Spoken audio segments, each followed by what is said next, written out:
चरित्रे महान संगीतज्ञांची या अंतर्गत आज आपण सोनू निगम पार्श्वगायक यांच्याबद्दल माहिती घेणार आहोत.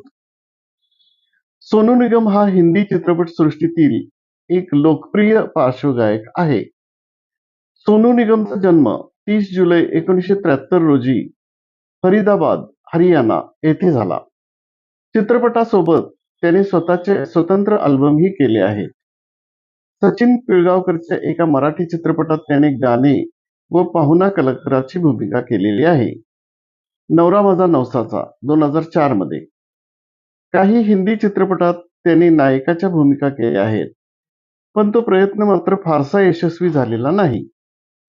अंकशास्त्रांच्या सल्ल्यानुसार अनेक बौद्ध अल्बम त्यांनी जारी केले आहेत. सोनू निगम यांनी उत्तर अमेरिका, युरोप, मध्य पूर्व आफ्रिका, आशिया आणि ऑस्ट्रेलिया या देशांमध्ये कामगिरी बजावली आहे. त्याने आपल्या नावाचे स्पेलिंग NIGAM ऐवजी NIGAAM असे बदलले होते, पण अधिक भरभराटीचे कोणतेही चिन्ह न दिसल्यामुळे स्पेलिंग परत पूर्ववत केले. त्याचे मुंबईतील सुरुवातीचे वास्तव्य धडपडीचे होते. टी सिरीज कंपनीचे मालक यांनी त्याला संधी दिली, पण त्यातही मोहम्मद रफीचीच गाणी गाण्यासाठी मिळाली. त्यामुळे बऱ्याच लोकांपर्यंत आपला आवाज पोचूनही त्याच्यावर बऱ्याच जणांनी तो रफींची नक्कल करीत असल्याचा शिक्का मारला. 1990 मध्ये त्याने जानम चित्रपटासाठी पहिले गाणे गायले, पण काही कारणास्तव तो चित्रपट बंद पडला. दरम्यान त्याने आकाशवाणीवरच्या जाहिरातीला आवाज दिला. नंतर झी वाहिनीच्या सारेगम कार्यक्रमाने त्याला ओळख दिली.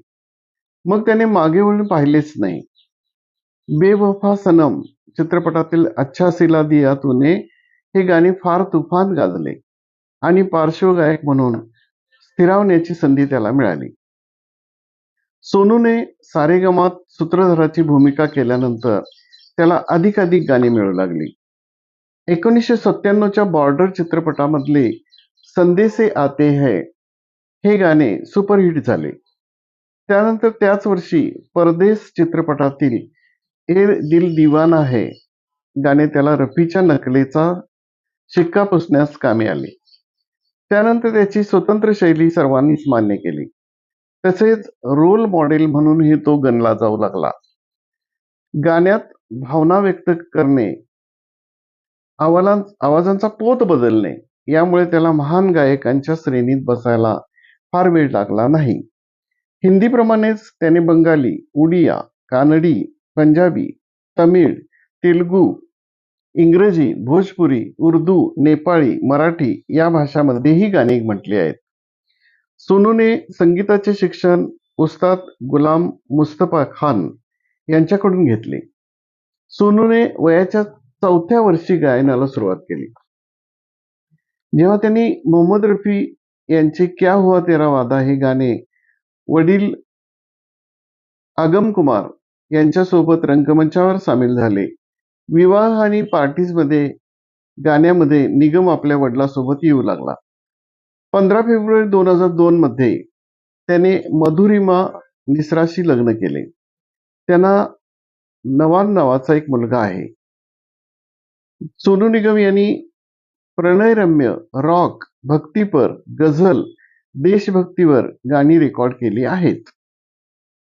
तनी मुकाबला, मेहरबान, शबनम, कसम तेरी कसम, आग, खुद्दार, हलचल, स्टंटमॅन, राम जाने, गद्दार, जीत इत्यादी सारख्या काही चित्रपटामध्ये गाणी गायली. गेल्या काही वर्षापासून सोनू निगम हे आपल्या गाण्याबद्दल निवडक आहेत, जेणेकरून सर्जनशील कामावर अधिक लक्ष केंद्रित करू शकेल. सोनू निगम यांच्याबद्दल बॉलिवूड इंडस्ट्रीला नेहमीच प्रेम आणि आदर वाटतो.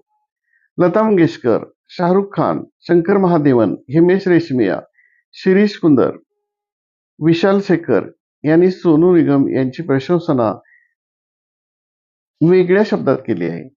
सोनू निगम यांनी त्यांच्या कारकिर्दीत 92हून अधिक भाषांमध्ये 6000हून अधिक गाणी रेकॉर्ड केली आहेत. त्यांना इतके पुरस्कार आणि सन्मान मिळालेले आहेत, की त्याची सर्व यादी या ठिकाणी सांगणं अवघड आहे.